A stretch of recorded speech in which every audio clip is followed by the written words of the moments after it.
Hi there folks, welcome to Dunsy's Guitar World. In today's outrageously exciting video, I'll be looking at one of the two Greco guitars which arrived recently. Remember these two? They are now both working.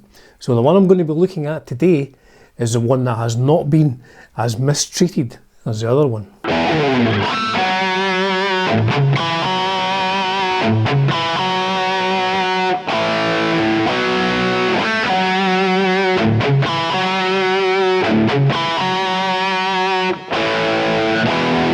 And here it is.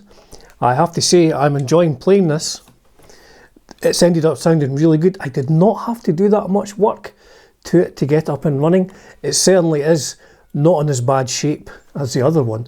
So let's have a quick look at what I did to get it up and running, and then we'll listen to some sounds, and then we'll try and identify what it is, because it's a late 79, so I think it's like a transitional model.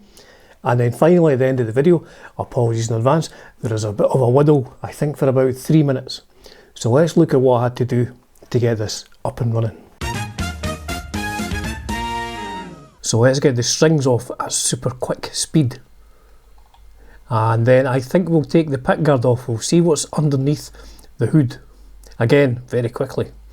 So the first thing I found was that the earth wire that goes to the trem was so tight I couldn't even lift it up. So the first thing I had to do was disconnect that earth wire from the back of the trem claw, and then I had to take the input jack off as well, so I could take the pickguard off because it was so tight in, the leads were so tight. Now when I'm looking at it, I don't think anything's been changed in here. It seems to be all the original pots. So the pickups are all stamped 31276. I think Maxon were still making pickups for Greco at this point in time. And the bridge is a fully cast bridge. Pretty meaty, pretty heavy. I think everything on the guitar is all original. Made in Japan, STC P11. Like I say, that is a substantial bridge. There's no stamp on the saddles, anything like that. Now let's look at the routing of this guitar. Very neat. I think it's a 3-piece body. I can see a couple of seam joins when you look at the back of the guitar. Now here's one thing, I've had this on a couple of guitars, that little screw is just kind of taking the edge off the wood there. It's nice grain. I think this will be Sen Ash, I believe, and the fingerboard is rosewood, and the neck is a maple neck. And there's what we end up with before we start cleaning it. And here it is, fully cleaned up.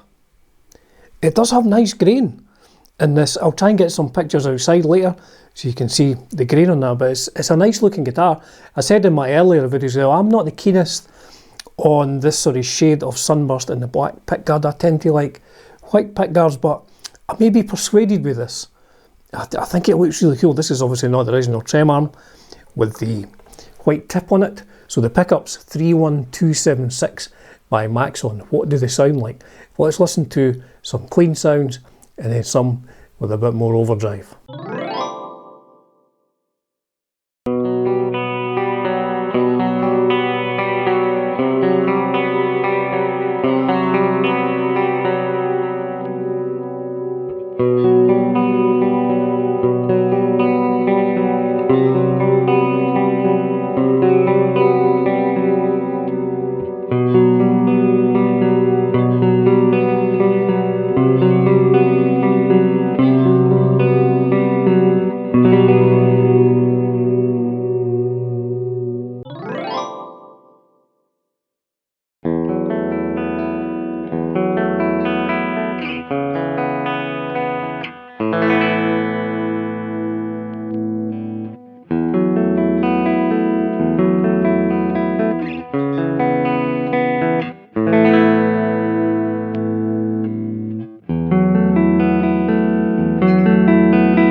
So these pickups sound really good, clean or with a little gain. And at the end of the video when I've done my jam, I've used quite a lot more gain on that.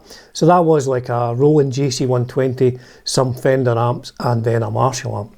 Pretty good. So what about the specs?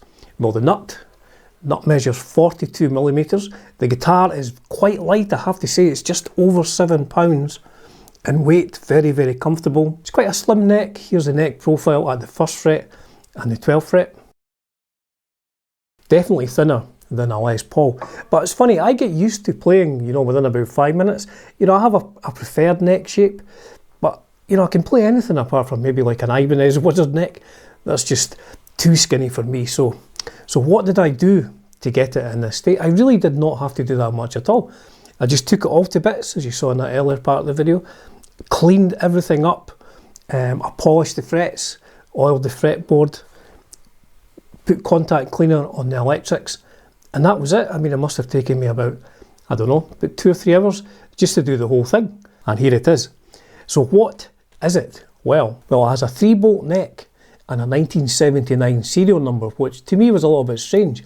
Looking at the catalogues and looking online at various 1979 Grecos, I didn't see any which had the 3-bolt neck. I think the 3-bolt neck came in 1980 around the Super Real series. So what I did was, I asked people who would know better than me, so I posted on the Greco enthusiasts, I think is a Facebook group, and the very helpful people there looked at it, looked at the pickups, looked at the specs and stuff like that, and we think it's like a transitional December 1979 SE 450. So it's not the lowest model in the catalogue, but it's not the highest one by any means either, but it's really good. It's just a really nice guitar. This would have been a sort of mid-price Greco at the time, but nice all the same. So that was the first of my 2 Greco Stratocasters, which came from Japan and which I am cleaning up and getting up and running and playing and recording some tunes with. As ever folks, it's a privilege and a pleasure bringing you content on Dunsy's Guitar World. Cheers for now.